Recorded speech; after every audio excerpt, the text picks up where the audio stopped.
We haven't seen a new Mario baseball game in almost 20 years. Mario's been around the sports world. He's done pretty much everything you can imagine. He's played tennis, he's played golf, he's raced carts, kicked soccer balls, hit the Olympics, and even made a couple of appearances on the basketball court. And all of that has happened within the last 10 years or so. But I really want to know what happened to Mario baseball, so let's try to find out. Now, the story doesn't start with Mario at all. It actually starts in 1986 with a company called Namco. That year, Namco released Pro Baseball Family Stadium, known in Japan as Famista. Americans actually played a version of this. It came stateside as RBI Baseball, and the series became one of the most successful baseball franchises in gaming. But the relationship between Namco and Nintendo was anything but friendly. After years of friction, Namco essentially defected to Sony in the mid-90s, becoming one of the PlayStation's most important third-party studios. For quite a long stretch, they barely touched a Nintendo console at all. So by the time the GameCube rolled around, the idea of these two companies collaborating on anything would have sounded absurd. And yet, that's exactly what happened. The two reconciled, and Namco started developing games for Nintendo again, and somebody had an idea that, on paper, made perfect sense. Let's take the studio behind Japan's most beloved baseball series and hand them Mario.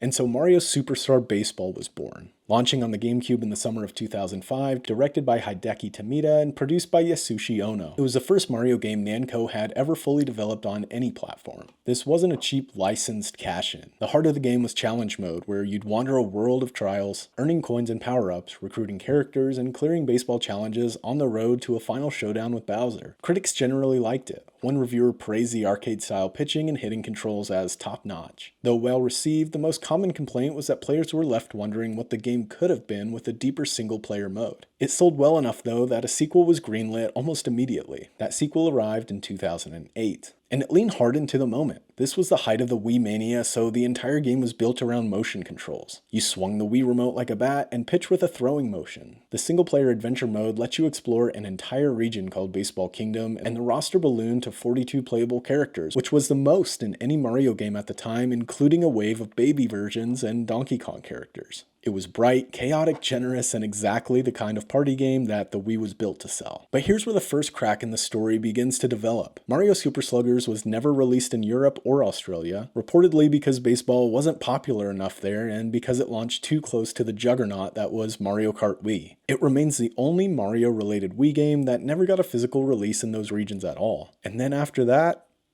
nothing. One by one, every Mario sports franchise got the modern revival treatment, everyone except for baseball. Nintendo has never publicly explained why. There's no interview, no statement, no post-mortem. The series with arguably the most charming single-player mode of the bunch simply stopped at the exact moment when it had momentum. But here's the kicker, and this is the thing that makes the whole thing baffling. Namco never stopped making baseball games for Nintendo. The Famista series, the very franchise that birthed Mario Baseball, kept right on going. New entries have landed on the Switch, and the studio that built Mario Baseball has been quietly making baseball games on Nintendo's own hardware this entire time. They have the engine, and they have the pedigree, and they have the working relationship. Mario, for some reason, just isn't on the roster anymore. And to me, that's what makes this one of the strangest disappearances in Nintendo's entire catalog. Let me know in the comments if you're wanting a new Mario baseball game like myself, and if you enjoy this type of content, please follow for more.